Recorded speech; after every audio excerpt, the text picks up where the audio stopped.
자, 이제 다음으로 가치평가에서 여러분들과 함께 가장 많이 얘기를 해야 되고 또 가장 많이 다뤄야 될 세 가지 접근법, 소득접근법, 시장접근법, 자산접근법이라고 하는 3방식, 가치평가의 3방식에 대해서 설명드리도록 하겠습니다.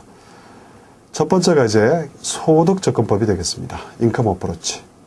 이것은 Principle of Anticipation이라고 하는 용어를 씁니다. 그래서 예측의 원리 혹은 예상의 원리라고 하는 것인데요. 이것은 그 다음에 설명이 되는 바와 같이 미래에 예상되는 효익을 적절한 방법을 통해서 가치로 전환시켜서 평가 대상을 적정하는 방법이 되겠습니다. 미래에 예상되는 효익, 소득 흐름 이렇게 얘기합니다. 또 구체적으로는 우리가 대부분 현금 흐름으로 미래의 효익을 측정하고 적절한 방법을 통해서 가치로 전환한다. 이것이 바로 할인율을 적용해서 현재 가치로 할인하는 방법을 통해서 가치로 기업이나 주식이나 혹은 특정한 평가 대상이 되는 어떤 대상에 대한 가치를 적정하는 방법이 되겠습니다.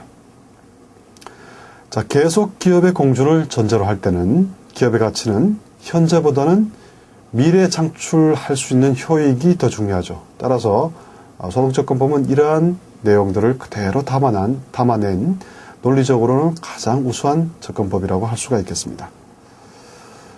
또한 소득접근법은 크게 미래 소득 흐름을 추정하는 기간에 따라서 단일 기간 자본화 방식 혹은 다기간 할인 방식이라고 하는 형태로 분류를 할 수가 있겠습니다.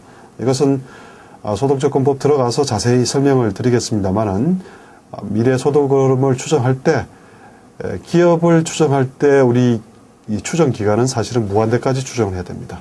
그래서 단일기간 자본화 방식이라고 하는 것은 무한대까지의 기간을 하나의 기간으로 봐서 좀 약식으로 추정하는 방법이 Single Period Capitalization Method라고 하는 단일기간 자본화 방식이 되는 것이고 다기간 할인 방식이라고 하는 것은 매년 추정을 해서 이렇게 그 매년 추정된 소득 흐름을 복리로 이렇게 계속 할인해서 그 합산해서 기업의 가치 혹은 주식의 가치를 구하는 방법을 Multi-Period Discounting Method, 다기간 할인 방식 이렇게 얘기를 하는 것입니다. 자세한 내용은 소득접근법에 가서 말씀을 드리도록 하겠습니다. 소득접근법은 이렇게 소득 흐름하고 자본 비용, 다른 말로는 이제 현재 가치 할인율 혹은 요구 수익률이라고 하는 용어를 쓸 수가 있는데요. 이러한 소득 흐름, 자, 계산상으로는 이제 분자에 위치하는 소득 흐름과 이것을 현재 가치로 할인할 때 분모에 위치하는 자본 비용이라고 하는 두 가지 요소가 가장 중요한 요소가 되겠습니다. 두 번째로 이제 시장접근법, 마켓 어프로치에 대해서 살펴보시면 시장접근법은 Principle of Comparison이라고 하는 원칙을 적용한다 이렇게 얘기를 합니다. 비교의 원칙 이렇게 얘기하는 것이죠. 그래서 시장접근법은 비교 대상이 되는 유사 기업군, 가이드라인 컴퍼니로부터 우리가 평가하려고 하는 서브젝트 컴퍼니, 평가 대상 기업의 가치를 추출해내는 방법이 되겠습니다.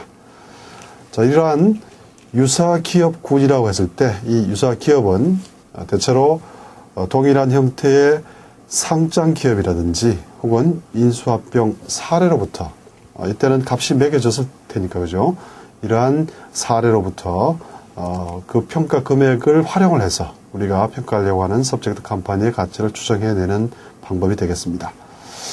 그래서 대체로 순이익이라든지 현금 흐름 같은 재무제표 혹은 다양한 비재무적인 자료와의 비율을 구해내고 이것을 어떤 배수, 그러니까 시가 배수가 되겠습니다. 마켓 멀티플을 계산해서 이것을 적용시키는 그런 과정이 진행이 되겠습니다. 나중에 구체적으로 말씀드리겠지만 투하 자본에 대한 시장 가치인가, 마켓 밸류 오브 인베스티드 캐피탈인가, 혹은 자기 자본에 대한 시장 가치인가, 마켓 밸류 오브 이퀴티에 대한 시가 배수인가 라는 형태로 비율에 약간씩 차이가 있습니다. 자, 이러한 비율들을 통해서 우리가 평가하려고 하는 서브젝트 컴퍼니의 가치를 구해내는 방법이 바로 시장 접근법이 되겠습니다. 이제 3방식 중에서 마지막 방법인 Asset Approach가 되겠습니다. 이 Asset Approach는 제가 처음에 기업 가치와 주식 가치를 비교를 할 때 각각의 기업 가치에 대해서 현금부터 시작해서 무형자산까지 북밸류를 마켓밸류로 바꿔서 이것을 합산해야지 기업의 가치가 된다. 이렇게 말씀을 드렸는데 그 방법이 바로 자산접근법이 되겠습니다. 자, 자산접근법은 Principle of Substitution, 대체 원리를 이용한다. 이렇게 얘기를 하고 있습니다. 그래서 자산접근법은 원가 접근법, 코스트 어프로치라고 하는 용어도 쓰긴 합니다. 그러나 이제 우리가 기업 회계적인 측면에서 봤을 때, 회계적인 측면에서 봤을 때 이 원가라고 하는 것이 이렇게 원가 관리 회계서의 어떤 취득 원가라든지 투입 원가 혹은 뭐 제조 원가 이런 개념으로 혹시 오해될 소지가 많아서 자산접근법에서는 원가 접근법이라고 하는 용어보다는 우리 기업가치평가에서는 자산접근법이라고 하는 용어들을 훨씬 더 좀 많이 쓰고 있는데요. 이것은 아까 말씀드린 대로 평가세 대상이 되는 개별 자산 부채의 가치를 적정하게 수정한 후 이것을 합산하여 가치를 적정하는 방법이 되겠습니다. 자, 그래서 엄밀한 의미에서는 이것은 원가가 아니고 시가입니다. 시가로 합산을 해서 이것을 기업의 가치 혹은 차입 부채를 뺀 나머지 주식의 가치를 구해내는 방법이 되겠습니다. 역사적인 가치를 기준으로 해서 작성된 회계 장부상의 장부가액은 우리가 시장가치, 공정시장가치와 같은 시장가치를 반영하지 못하는 경우가 많습니다.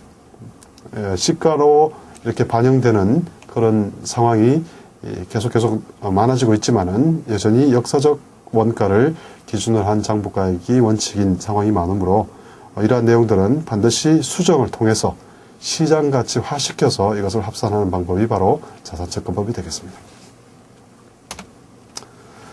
자, 5가지 다른 차원에서의 이런 포인트들 중에서 마지막 포인트가 되겠습니다.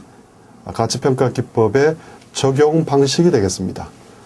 이 적용 방식은 투하자본 방식이냐 혹은 차기자본 방식이냐라고 하는 이런 두 가지 형태로 여러분들이 이해하실 필요가 있는데 이 내용은 사실은 앞쪽에서 보신 가치평가의 3방식, 즉 소득시장자산접근법이라고 하는 그 구체적인 평가 방법론이 어떤 형태로 적용이 될 것인가라는 문제이기 때문에 실제로 제대로 된 설명을 드리려고 하면은 각각의 소득, 시장, 자산접근법에 대한 내용을 다 여러분들 이해하시고 나서 그것을 바탕으로 설명되는 것이 더 효과적이기 때문에 여기서는 간단하게 개념만 좀 짚어보고 넘어가도록 하겠습니다. 자, 우리 투하자본이라고 하는 것은요, 제가 설명드리는 이번 강의에서 투하자본이라고 하는 것은 타인자본과 차기자본의 합입니다. 그리고 차기자본은 당연히 투하자본에서 타인자본이 빠진 나머지요 차기자본만을 의미하는 것이 되겠습니다. 자, 그래서 지금 단계에서는 간단하게 이렇게만 설명을 드리겠습니다.